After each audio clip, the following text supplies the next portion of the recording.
صباح الخير واهلا بيكم في حلقه جديده من المشجع اف ام. طبعا مع اقتراب كاس العالم بنعمل مجموعه من الفيديوهات بنحلل فيها المجموعات الخاصه بكاس العالم، والنهارده هنتكلم عن المجموعه بي، المجموعه اللي بتضم كندا وسويسرا وقطر والبوسنه.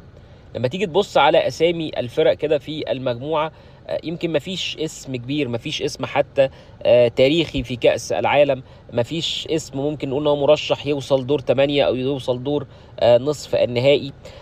حتى كندا المنظم ما هواش الفريق القوي. يعني حتى انا سمعت كده تعبير لطيف، قال لك مجموعه هاربه من اليوروبا ليج، يعني فعلا مجموعه ما هياش لا ترتقي ابدا انها تكون مجموعه كده في كاس العالم، ولكن دي ضريبه كاس العالم الموسع، وجود 48 فريق. المجموعة طبعا يعني من وجهة نظري على رأسها منتخب البوسنة، المنتخب اللي نجح في الإطاحة بمنتخب إيطاليا. منتخب البوسنة عنده مجموعة من اللاعبين المميزين زي إيدن زيكو وسياد كولاسينياك، وعندهم برضو بعض اللعيبة الأخرى الجيدين، ولكن عامل السن قد لا يساعد منتخب البوسنة.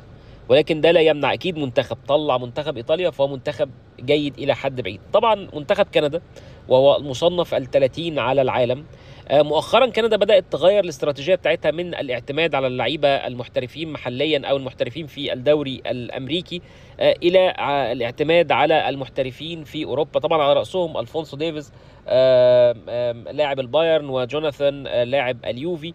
يمكن كندا بصفتها المنظم ممكن يكون في امل كبير جدا عند محبي ومشجعي المنتخب الكندي انه يقدر يتجاوز دوري المجموعات. منتخب سويسرا مؤخرا في البطولات العالم الأخيرة أو كؤوس العالم الأخيرة أصبح واحد من السكان الأصليين، فدي الظهور السادس على التوالي لمنتخب سويسرا في كأس العالم، طبعا بقيادة المدرب الكبير جدا مراد ياكين، اللي كان يوما ما مدرب محمد صلاح في فريق بازل لو الناس تفتكر. الحقيقة أنه القائمة بتاعت منتخب سويسرا من حيث الأفراد فهي القائمة الأقوى، اللاعبين موزعين على الدوريات الخمسة الكبرى بالإضافة للدوري السويسري، يمكن أشهرهم كوبل حارس دورتموند ودينيس زكريا لاعب موناكو. مؤخرا سويسرا يعني زي ما قلت كده بقت من السكان الأصليين، وبقى في خبرات متراكمة داخل كأس العالم وفي ليجاسي، ونقدر نقول إن سويسرا تقدر إنها تعمل حاجة في المجموعة دي. طبعا منتخب قطر هو المنتخب الرابع وبقيادة المدرب الأسباني لوباتيجي بتشكيل محلي بيقوده أكرم عفيف. طبعا كان في مفاجأة كبيرة جدا عودة سباستيان سوريا، المهاجم المجنس التاريخي لمنتخب قطر، اعتقد عنده 42 سنة. قطر هتحاول في البطولة دي انها تغير الصورة السيئة اللي ظهرت عليها في مونديال 22.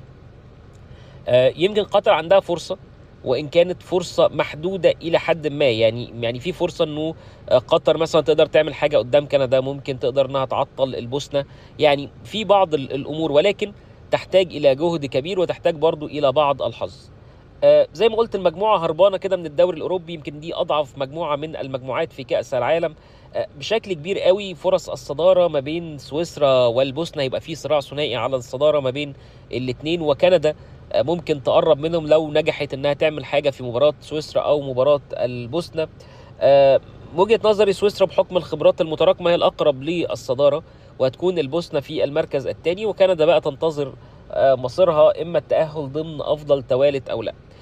طبعا انا قطر بشوف ان فرصتها صعبه الا اذا حصلت مفاجاه وقدرت قطر تفجر مفاجاه قدام كندا تحديدا، او قدرت انها تعمل برضو نتيجه ايجابيه مع البوسنه او نتيجه ايجابيه مع سويسرا، ساعتها ممكن قطر تبدا انها تدخل في اللعبه. ولكن بالوضع الحالي شايف ان سويسرا بوسنه وكندا تنتظر بقى مصيرها اما التاهل ضمن افضل توالت او لا. شكرا ليكم، وما تنسوش تكتبوا لنا في التعليقات توقعاتكم مين المتأهلين عن هذه المجموعة.